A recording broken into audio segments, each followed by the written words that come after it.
Good morning student, कैसे हो आप सभी। आई होप कि आप सभी अच्छे होंगे। तो स्टूडेंट्स, आज हम क्लास 12th का केमिकल काइनेटिक्स में एक टॉपिक आता है integrated rate equation for zero order.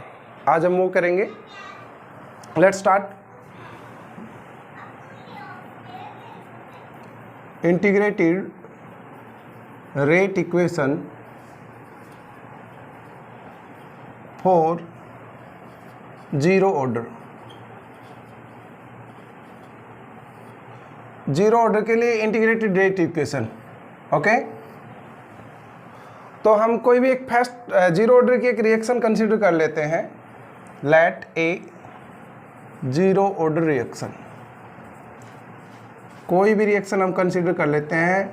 A changes into the P, it's a zero order reaction. हम इन रिएक्शन की रेट लिखेंगे दो मेथड से, एक तो रेट लॉ से, एक डिफरेंशियल रेट इक्वेशन से। डिफरेंशियल रेट इक्वेशन से रिएक्शन की रेट क्या होती है, जैसा आपने पढ़ा भी होगा कि किसी भी रिएक्शन की रेट दे सकते हैं आप रिएक्टेंट्स की टर्म्स में और प्रोडक्ट्स की टर्म्स में। आपको क्या करना पड़ेगा, change in concentration of A upon time dt। This form called differential rate equation, differential form में है ये। इसके फर्स्ट डाल देते हैं। सेकेंड इक्वेशन रेट लॉ के हिसाब से। रेट लॉ क्या कहता है कि rate of a reaction is directly proportional to the concentration of reactants.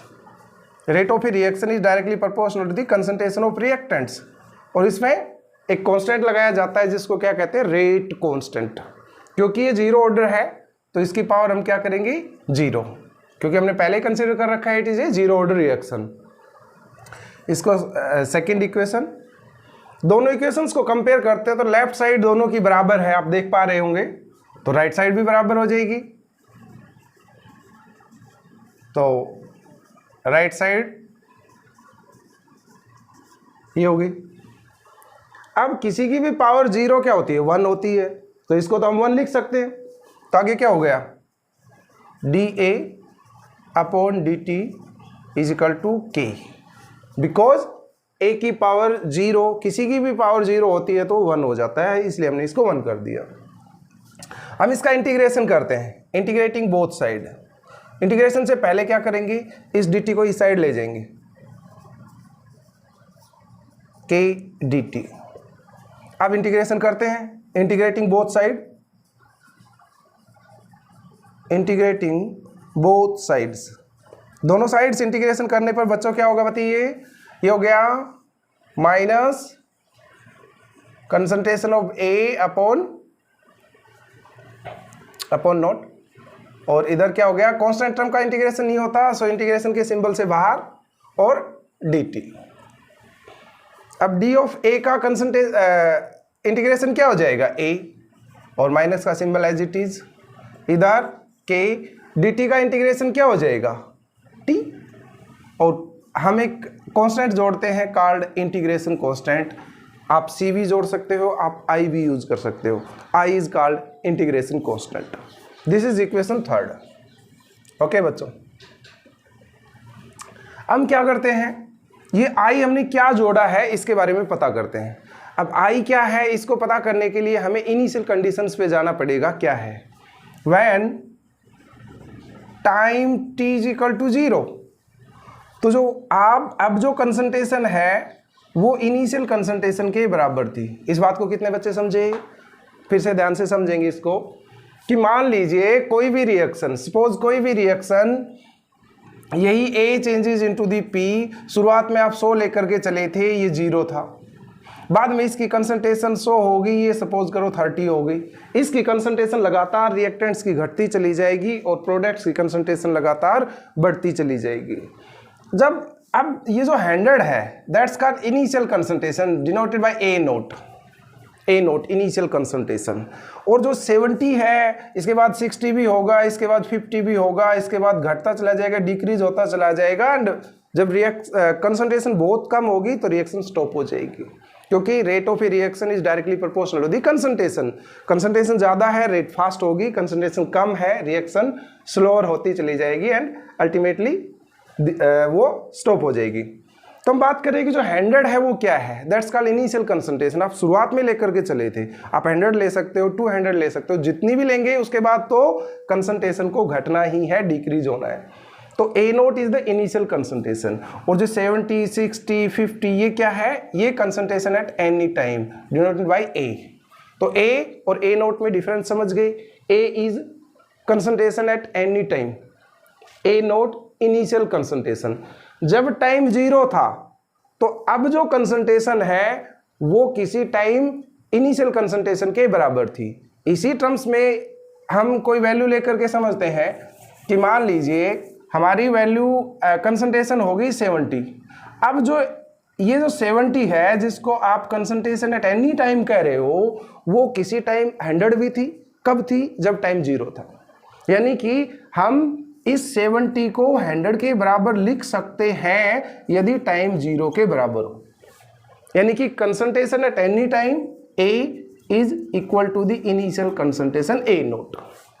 Okay, तो आप समझ गए होंगे ये कैसे आया। जब टाइम 0 था तो जो कंसंट्रेशन एट एनी टाइम है वो इनिशियल कंसंट्रेशन के बराबर थी। मान लीजिए, मैं दोबारा बता रहा हूँ, आप 100 लेकर के चले थे, वो 70 हो गई। अब टाइम 0 था तो जो आज जो 70 है, अब जो 70 है, 70 है, वो कभी 100 थी, इसलिए हमने A is equal to A naught के बराबर लिखा। अब यही वैल्यू यहाँ पुट करिए। तो I की वैल्यू जो है इक्वेशन 3 में पुट करते हैं बच्चों। I की वैल्यू इक्वेशन 3 में पुट करी, -A K T। I की वैल्यू कितनी आई है? A note. तो -A नोट हो गया। हमारा टारगेट है K की वैल्यू निकालना। इसको उस साइड ले जाओ, प्लस का हो जाएगा, उस साइड माइनस का है तो -A, इधर KT। K की वैल्यू क्या आ जाएगी? ये T साइड चला जाएगा, तो क्या हो गया बताओ, यहाँ से बताओ। A नोट -A अपॉन में T, इधर आ गया K। This is the integrated rate equation for the zero order reaction. Zero order reaction के लिए इंटीग्रेटेड रेट इक्वेशन है। अब बच्चों हम इसका हाफ लाइफ करेंगे। हाफ लाइफ क्या होता है? हाफ लाइफ मीन्स कि रिएक्शन को हाफ होने में कितना समय लगता है, या कहें कि जब रिएक्शन एकदम एग्जैक्टली हाफ हो जाए, हाफ प्रोसीड हो ले, तो उसको कहेंगे हाफ लाइफ। तो हाफ लाइफ के लिए हम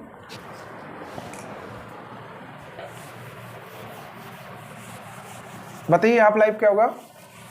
चलो ये रिजल्ट हमारा अभी लिखा रहने देते हैं हम। ये था A नोट और A note minus A upon T। इसका हाफ लाइफ निकालते हैं। बताइए T half life T half, मतलब हाफ लाइफ मीन्स कि जब इनिशियल कंसंट्रेशन का एकदम हाफ हो जाए तो उसको क्या कहते हैं? Half life. तो जब इनिशियल कंसंट्रेशन का एकदम हाफ हो जाए, इनिशियल कंसंट्रेशन का हाफ हो जाए, कौन हाफ हो जाए? जो नव जो कंसंट्रेशन है, कंसंट्रेशन एट एनी टाइम जिसको A कह रहे हो, वो शुरुआत वाली कंसंट्रेशन का एग्जैक्ट हाफ हो जाए तो हम क्या कहेंगे? उसका हाफ लाइफ आएगा। तो T हाफ हो गया। ठीक है, यहाँ हमारा रिजल्ट क्या था उसका? हमारा रिजल्ट था A note minus A upon में वहाँ K था, हम इधर K लिख लेते हैं, इधर T। ये रिजल्ट था एक्चुअल में। K को एक्सचेंज कर दिए इसे, तो यहाँ वैल्यू पुट कर दीजिए। A नोट, A की वैल्यू क्या है? A नोट बाई 2 और अपॉन में K, और T की जगह T हाफ। ये बात समझ गए बच्चों कैसे आई? Concentration at any time initial concentration का हाफ हो जाए। मान लीजिए आप A changes into the P, शुरुआत में 100 लेकर के चले हो, जब 50 कंसंट्रेशन हो जाए तो उसका हाफ लाइफ आ जाता है। तो ये जो 50 है कंसंट्रेशन एट एनी टाइम, ये शुरुआत वाली कंसंट्रेशन का एकदम हाफ हो जाए तो हाफ लाइफ आ जाएगा। तो बताइए A note minus A note by 2, इनको सब्ट्रैक्शन करेंगे तो क्या हो जाएगा? ये हो जाएगा A नोट बाई 2 और नीचे K है ही, और ये हो गया T half. It's the half life of zero order reaction.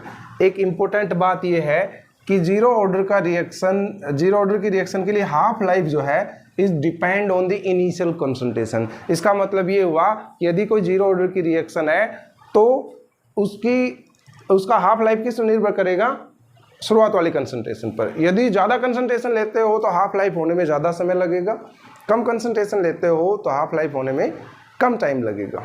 Okay बच्चों, दैट्स ऑल फॉर टुडे।